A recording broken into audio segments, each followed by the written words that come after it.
Ya, jadi ini di belakang saya ini ada tulisan Jokowi back liar. Ya. Sesungguhnya itu kurang dahsyat. Ya. Harusnya Jokowi is a professional liar. Ya. Jadi pembohong profesional. Kalau nggak bohong sebulan itu nggak enak badannya. Nah, itu dia. Ya. Tapi yang kedua, saya ingin sekali tadi para rakyat kita itu ketika tengah sidang tadi ada yang meneriakkan ingat mati Bu Hakim, ingat masa depan Bu, rumah masa depan, ingat maut, macam-macam. Ya, memang saya kira hanya mereka yang beragama, apapun agamanya, ya itu tentu tidak seperti ini. Ya, jadi mereka mau beragama tapi akhlaknya itu seperti orang kafir, ya, orang ateis. Itu saya nggak tahu, makanya ini the professional liar ini memang hitungan hari saja, ya.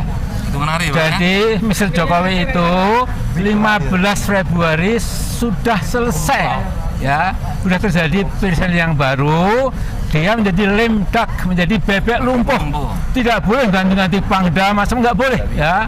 Jadi dia hanya stay put menunggu presiden baru dilantik besok Oktober tahun 2024. Nah, jadi Jokowi ini, ya saya berlupa namanya, ya. Jokowi ini memang sudah betul-betul harus sudah selesai, ya. Oke, ya. Sudah begitu aja, ya. Masih. Oke, sekarang Bang Rizal. Silakan. Geser Bang ke sini Bang. Yang pertama ini masuk dalam kategori Rechter Lakdualing. Rechter Lakdualing itu adalah peradilan sesat. Ini peradilan sesat, bukan hanya sesat, menyesatkan, gitu ya. Ini Rechter Lakdualing, itu bahasa hukumnya. Menyesatkan ya? Menyesatkan, malah ada tambahan, menyesatkan. Amat, pakai amat dong. Amat menyesatkan. Sangat menyesatkan. Nah, yang kedua, ini menjadi sejarah hukum terburuk dalam proses hukum peradilan di Indonesia. Masukin buku tuh. Nah, ini adalah gambaran itu. Jadi semua membaca dan melihat. Yang ketiga, ini pengadilan rakyat. Bahwa walaupun yang hadir adalah kuasa hukum, prinsipal, pihak-pihak, tapi rakyat melihat semua. Dan di forum persidangan juga terlihat aspirasi rakyat. Aspirasi rakyatnya adalah menghendaki keadilan. Dan bacaannya sekarang adalah ketidakadilan. Dan lebih jauh lagi rakyat sudah melihat sekarang bahwa dari persidangan 1, 2, 3 sebetulnya sudah bisa kita simpulkan bahwa Jokowi tidak punya ijazah. Yakin? Kalau dia berani dan punya nyali menunjukkan ijazahnya, dipastikan ijazahnya palsu. Jadi ini sudah ada kesimpulan. Ya, saya kira dari sisi rakyat memandang, rakyat melihat seperti itu. Maka mau tidak mau, ini kenapa ada DPR, MPR, gitu kan? Ini supaya segera saja Jokowi dimakzulkan,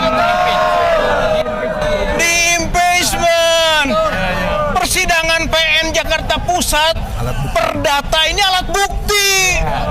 Buktinya apa? Salah satu buktinya hakim kabur. Setelah berpihak. Tentu berpihak dengan analisis dari kuasa hukum bahwa ini ada intervensi kekuasaan dan tidak mampu mengendalikan aspirasi kedaulatan rakyat tentang melihat ijazah ini yang palsu, karenanya akhirnya kabur. Boleh dikatakanlah hakim diusir oleh rakyat. Kalau persidangan yang lalu Jokowi yang diusir, sekarang hakim diusir karena memang hakim telah melakukan contempt of court, melakukan penistaan kepada peradilan. Jadi harusnya ini nanti dihukum. Saya kira kuasa hukum akan menindaklanjuti. Saya kira ini hakim telah menista dirinya sendiri. Hakim menista dirinya sendiri. Saya kira ini penting ya. Terima kasih. Assalamualaikum warahmatullahi wabarakatuh.